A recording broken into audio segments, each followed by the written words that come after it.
The Sims 4 feels like a virtual dollhouse, and not in a good way. The general gameplay of The Sims 4 is the weakest that the series has seen because it lacks a lot of the depth, spontaneity, and quirkiness which we have become accustomed to in previous iterations of the game. I know The Sims 4's unofficial subtitle is Sunshine and Rainbow Simulator. The quirks, the customization, the story, and the interesting characters gone.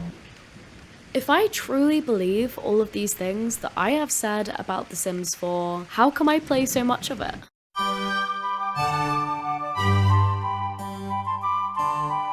So yes, I am a big critic of The Sims 4. I do not believe it is a perfect game by any means. However, there really must be some reason why all of us have kept playing it so much over the past 8 years. So today I want to explore this by comparing The Sims 4 with The Sims 3 and share some of the game's redeeming qualities in my eyes. For my list today, I've pulled out some features both inside the game and surrounding it, so let's get into the latter to start off with. The first thing I want to talk about today are the contrasting systems of monetization which we see in The Sims 4 and The Sims 3. Now, while both games include the standard stuff packs and expansion packs, The Sims 4 went a step further and added game packs and kits to the mix. Because of this, the total combined cost for all of The Sims 4 DLC as of early January 2023 is sitting at just under $1,000. So I think a lot of you might be thinking I've gone a little bit mad with this one, but let me reintroduce all of you to our old friend, The Sims 3 store. The Sims 3 store required you to purchase sim points with real money, obviously. Then this premium currency could be exchanged for content. This ranged from being able to buy individual CAS and build buy stuff, to additional gameplay objects and lots surrounding them like the Prism Art Studio, to entirely new worlds like Roaring Heights. I personally never used the Sims 3 store because as a kid I couldn't really afford to put money into the sim point system, but I was always super envious of all the simmers on YouTube who could buy lots of the premium content from there. Now you may be thinking that this system could give players a lot more freedom to choose what they want to purchase, rather than having to buy an entirely new pack every time, which may include some things which they don't want. But a lot of the content on the Sims 3 store was still super expensive.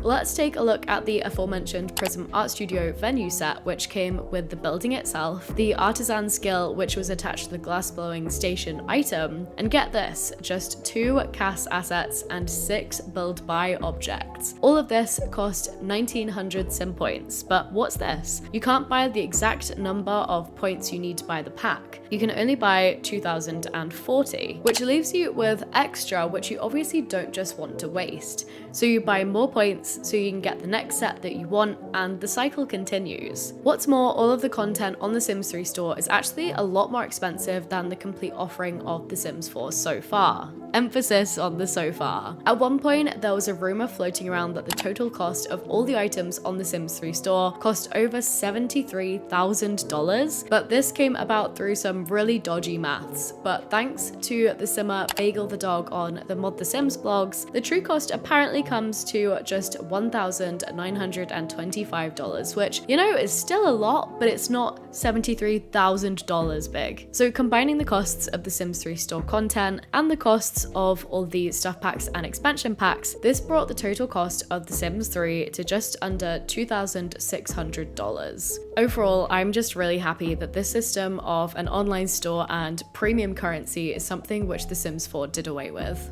Now, I've not modded my Sims 3 game or downloaded CC for it in a long time, and there is a good reason for this. In my experience, this process of especially downloading custom content was always really annoying for The Sims 3. First, you actually had to create your own mods folder in your Sims 3 game files and download this extra resources folder, which enabled you to install mods and CC in your game in the first place. Then you'd have to download what you were after and then extract it and click it all to open the launcher, which would take forever to then add it to your game. This was specifically if you were after files with the .sims 3 pack expansion rather than the package files which we are used to in The Sims 4. It was just a whole faff anytime you wanted to add some cool new stuff to your game. As I mentioned, Sims 4 custom content now predominantly comes in the package file format, and downloading it is as simple as hitting the button and moving it into the mods folder, which the game pre-generates for you. No dealing with this annoying launcher, it's just there. What's better is that since the tail end of 2022, the integration of CurseForge into The Sims 4 makes the process of downloading and managing mods and CC a lot more streamlined, and generally turns it into a much more user-friendly process. So now let's move on to features in the game itself, which in my humble opinion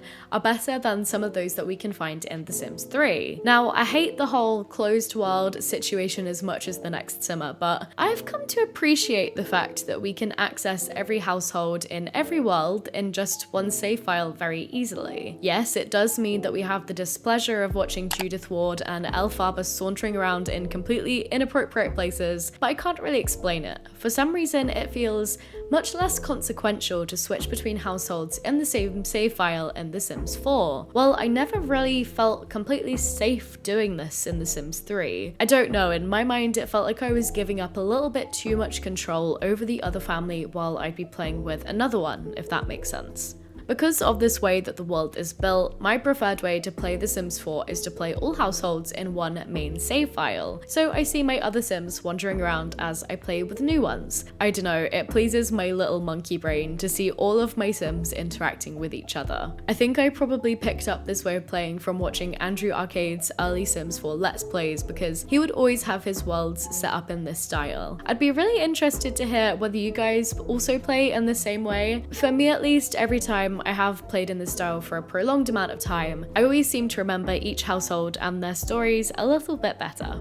Next up is build mode, which I think might be a little bit of a controversial one. Hear me out, because I know the limited swatch system is frustrating and that we are all still pining for the return of the color wheel. However, I don't know about you guys, but I often found building an entire house in The Sims 3 a very overwhelming task, to the point where I would almost never do it and would just stick to renovating or expanding on homes which were already in the game. Build mode in The Sims 4, on the other hand, made many features like building foundations, for example, a much more intuitive process. It also made the process of fixing mistakes a lot easier with the wall dragging features and stuff like that. Again, it's not to say that The Sims 4's build mode is perfect, because I know we are still waiting on a lot of features to return. For me, I'm personally really hoping we get spiral staircases at some point this year, and I know many more significantly talented builders would argue that The Sims 3's build mode just gives a lot more freedom, for example, with the constrained floor elevation features. But for a not so amazing builder like myself, Sims 4 makes building accessible and satisfying rather than an intimidating process. And this isn't even mentioning the gallery. I know you can of course use it for create a sim stuff too, but the main way I use the gallery is to find lots which I want to play with in the immediate moment, so mainly public lots like restaurants.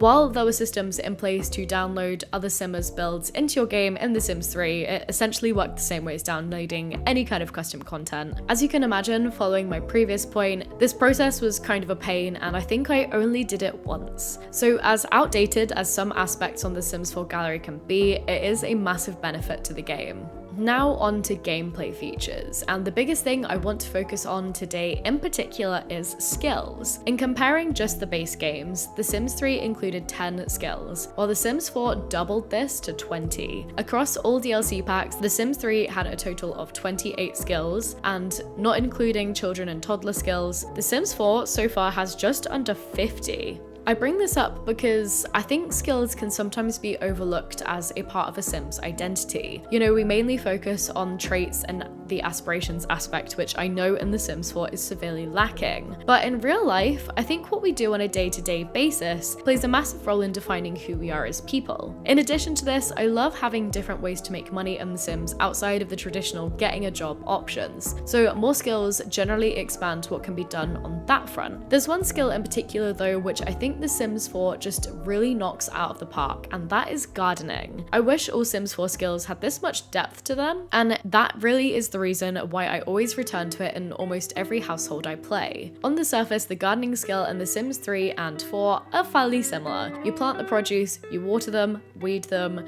try to make them as good quality as you can, then you harvest the produce and profit. If you have the seasons expansion packs installed, the cycle of what you can grow when also changes depending on the time of year. The Sims 4 takes this process a few steps further, however. First, you can graft certain plants onto each other to give you the chance to grow a a rare combination of the two. A good example of this is grafting a snapdragon flower onto a strawberry plant to get the dragon fruit, which is worth a lot of money. This was necessary back towards the start of the game when we couldn't just buy seed packets, and coming across produce in the wild, like at festivals or market stalls, wasn't an option. But sadly, it's something which I expect a lot of players haven't really played around with, since these more straightforward, less challenging options have become available to us. Expansion packs like Seasons and Cottage Living have also introduced new ways to automate the management of your gardens, like through the bee box, which has a passive fertilizing effect, and wild rabbits, which can help removing weeds and can also help fertilize. What I like most is that when the simple lot challenge is enabled, there is a direct incentive to grow a varied garden, rather than just a field of dragon fruit as I often tend to default to. The simple living lot challenge is basically a hard mode added to your home lot, which means that you have to have all the ingredients required to cook recipes. I really love challenging myself by having this challenge and the living off the land one enabled on my lot at the same time. I know one of my biggest criticisms of The Sims 4 is that it doesn't really do depth very well, but this is one instance where it really nailed it. To round out this video, I wanted to do a quick lightning round of a few minor gameplay features which The Sims 4 has that were missing from The Sims 3, which elevates it a little bit above its predecessor. Firstly is the calendar. I love having the option to create and customize holidays in The Sims 4. Ironically though, I almost always change all the holidays in a Sims 4 save file to mirror those in The Sims 3. So I'd always place them on the Thursday of every season, and I'd rename the holidays to match the names of those in The Sims 3. Some Simmers, though, have got super creative with the types of holidays that they have added to their games, and I'm gonna drop a link to a great video made by OshinSims in the description, which gives a bunch of ideas for how to spice up the holidays and the calendar in general in your game. Next is the notebook. This also builds on my previous point about how I believe The Sims 4 did skills a lot better than The Sims 3. The notebook is a place where important information that your Sims discover is stored. This could relate to gardening and the grafting recipes, for example, or when you're fishing, your Sim could discover a certain type of produce which can be used to bait a certain type of fish. It's also used in conjunction with some careers, like the detective profession, but I think this could be fleshed out a little bit more. As it is right now though, the notebook is just a nice way to store in-game information which you'd probably otherwise just Google. And finally is taking pictures. This is a really random one, but in The Sims 3, taking pictures of your Sims in-game was just a bit of a janky mess, and it almost never looked good. But in The Sims 4, they really nailed this, and I always enjoy taking pictures of my Sims together, or taking pictures of the world for memory keeping, and also as a fun way to personalize a Sim's home. Because of how bad photos would turn out in The Sims 3 from an aesthetic perspective, I never really played around with the photography skill in that game, even though it is decently fleshed out. That's probably something I'll have to check out in the future. As I think the opening of this video made clear, I absolutely do not think The Sims 4 is a perfect game, and sadly I think its reputation suffers simply because the older games exist. But for once, it was nice to be positive about The Sims 4 and to explore my complicated love-hate relationship with it. I'd be really interested to know what you think The Sims 4 has done better than older games in the series. If you enjoyed this video, I definitely recommend checking out the one on the screen right now, because YouTube has picked it out especially for you. But with that said guys, thank you so much for watching. I hope you're having a great day, and I'll see you again soon.